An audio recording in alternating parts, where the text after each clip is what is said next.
Hey, Fred, want to see my new car?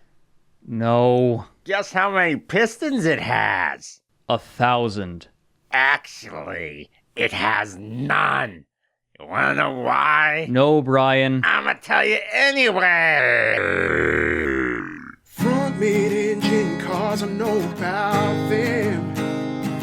My girlfriend had one back in '82. If I saw her face again, I'd ask about it. An RX-7, hey, how do you do?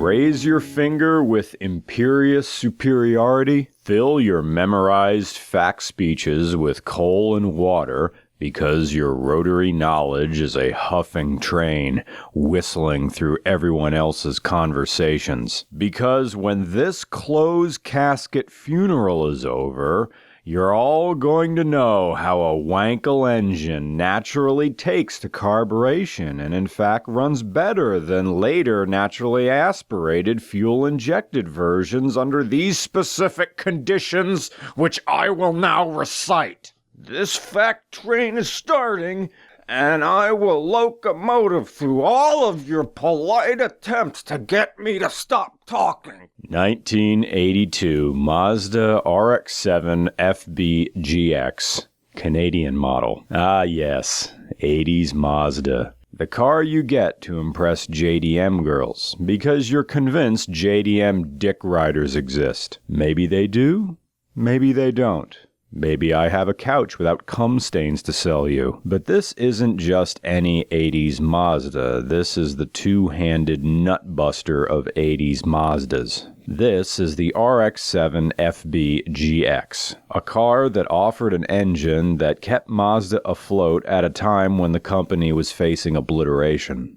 Back in the 1960s, the Japanese Ministry of International Trade and Industry tried to save their auto industry by reducing the number of automakers in the country. Mazda was on the chopping block, but managed to convince the ministry to give them a chance with their new rotary engine. So Mazda got that chance, only to lose money once the Arab oil crisis hit in the early 70s owing to how lousy the fuel economy was for rotary engines. So Mazda adjusted to piston-powered vehicles for their main fleet while moving the rotaries to their sports platform. The RX-7 officially debuted in 1978, replacing the Savannah RX-3. This RX-7 features the 12A carbureted Wankel rotary engine, with 1.1 liters of displacement making 101 horsepower. In terms of a sports car, it doesn't get terrible gas mileage, like 30 miles per gallon highway and 21 city.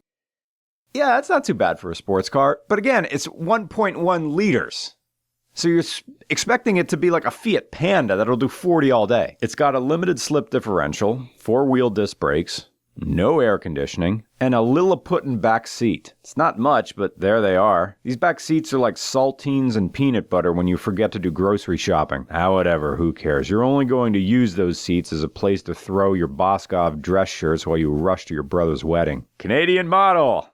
Headlight squirters.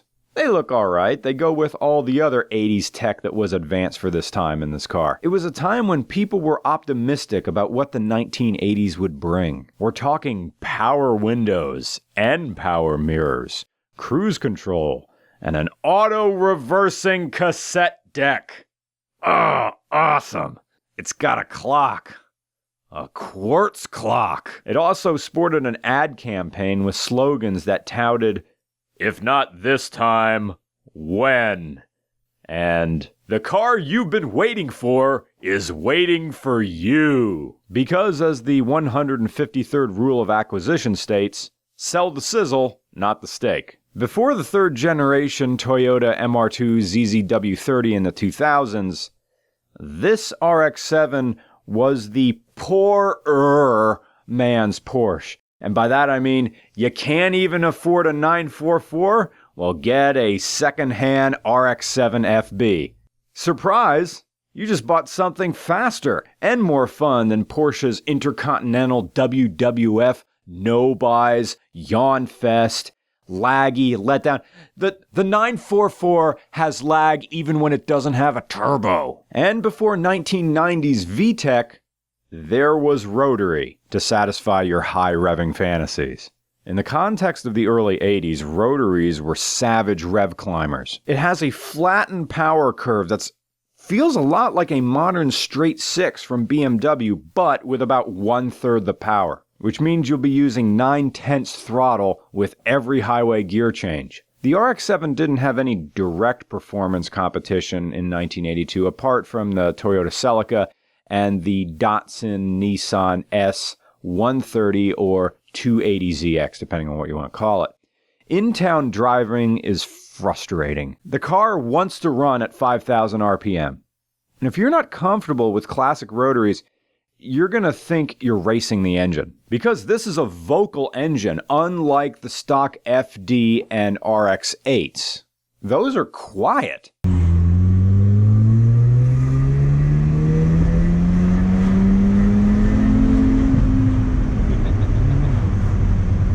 Theoretically would beep at you. Yeah? I've not really heard it beep in a while, so maybe the beep doesn't work. 5,000 RPM is where the power begins. And even when pulling out, you're going to need at least 2,000 RPM to smoothly get up from a stop. You can't really lag a rotary engine car. They just, nope, stall, and you're going to stall learning to drive one of these things. It's just like learning to ride a motorcycle. You're gonna drop it. You drive a rotary, you're gonna stall it. But the thing is, you're going to think that you can lug an FB rotary, because this little blockade runner sounds meaty. Hey, Ivan, where the cast direction as the right of way. Shout out to Brian Callen and Brendan Schaub. It sounds meaty.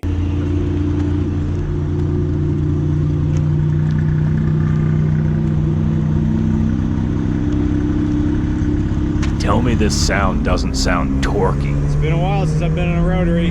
The faster it goes, the smoother it gets. Absolutely. There it is, 6. It's like 5 and 6. That's go time.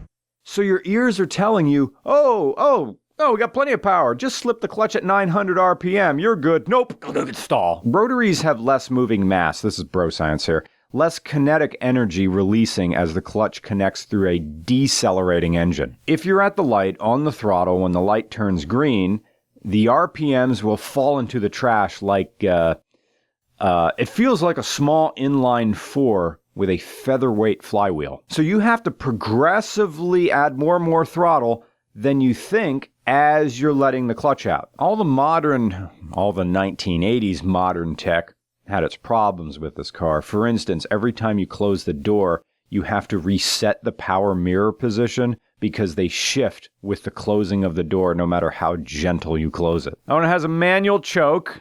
Again, carburetor. So the entire car smells like a boat. Those demons of the sea, spreading like pox across the bay with their leather-skinned captains and nautical refinement and foreskin cleaner than a Walmart album release. Their bright, shining smiles stretched out like a nice guy waiting for a hug that never comes. Hands wrapped around a champagne bottle to christen a yacht named the Pullout Method. Mazda marketed the RX-7 FB as a front-mid engine car, and it was among the more notable rear-wheel drive cars of its time, especially in Japan, where the regulations made the RX-7 a hit, since the sub 1.5-liter engine displacement contributed to an exemption from the annual Japanese road tax. Other characteristics of the Series 2, which lasted from 1981 to 1983, was wide black rubber body side moldings, plastic-covered bumpers that were integrated into the body of the vehicle, and wraparound taillights. The model was also longer, lighter, and featured a bigger gas tank, and a shorter gear stick that was situated closer to the driver. The 4-speed manual gearbox was dropped in 1981, In its place for 1982 was a 5-speed gearbox, and the return of the 130-mile-an-hour speedometer after the National Highway Traffic Safety Administration rescinded the 1985 mile-per-hour maximum speed display in the United States. Currently, the car has 95,000 kilometers on it, or 59,030 miles. The car is as stock as Joel can keep it, although it has some, OEM-style replacement parts, clutch master cylinder, slave cylinder, hydraulic clutch. A lot of the care goes into the maintenance of these cars, even though it sounds like a frustrating process. You see it just perusing forums, like how the oil-burning combustion process of the Wankel engine means synthetic oils are generally a terrible idea. But then in another forum, you have a guy whose 12A has been running off years of Royal Purple 5W30. You'll have questions over whether racing beat springs and KYB struts are better for daily driving, or if Coney MR2 struts will get the job done just as well. And the dependability of factory wiring diagrams. Should you own an RX-7 FB? No. You gotta have F-me money for this, or a love of pain and soul-crushing sadness. As we plunge headlong into the year 2020, the general knowledge of rotary engines wakes further into the past. I fear that someday rotaries will just become an automotive curiosity. The RX-7 FDs will stick around because Fast and the Furious, but the early models, I don't know. They offered no mechanical advantages over modern direct injection and variable valves. The only thing they have going for them is weirdness. But I'm happy when I see them, because I think, oh, one's still functioning. Look at that. But then again, entire industries are built on style. JDM's what I know of, but that don't mean it's all I love. But an RX-7 front mid-engine classic is beautiful for 1982. By the standards of today, it's just as lovely, but it still isn't as beautiful as you.